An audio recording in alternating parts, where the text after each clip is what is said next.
តាឯងចង់ងាប់មែនទេតាឯងចង់ងាប់មែនទេបង្កក់ឲ្យជាប់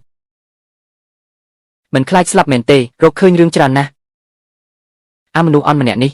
ខ្មោចបំរើប្រគល់គម្ពីរគុណវិមានសមខ្ញុំនឹងសុំឲ្យម្ចាស់កុលសម្ព័ន្ធដាក់ទោសតែមិនអីចាប់នាង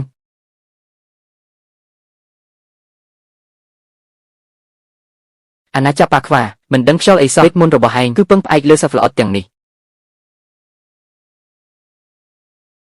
បង្កបញ្ហាទៅចុះផ្ដួលវាទៅហ៊ានមកបំផ្លាញផែនការរបស់យើងទៅងាប់ទៅមិនបានប្រយ័ត្នទេភូគុយនៅមានអ្នកចង់ងាប់ទៀតមែនទេក្តៅណាស់ហ៊ានមកធ្វើបាបកន្លែងរបស់ខ្ញុំលេងទៅបេសាចចាស់ជួយផងសម្រាប់ពិតមែនតើខ្ញុំអនុញ្ញាតឲ្យពួកឯងទៅពីអង្គការទាំង9ខ្លាយជាគោលនទេវៈស្ដេចឋានសួគ៌ជាម្ចាស់មកនេះជួយទុកខ្ញុំផងកុំកម្រើក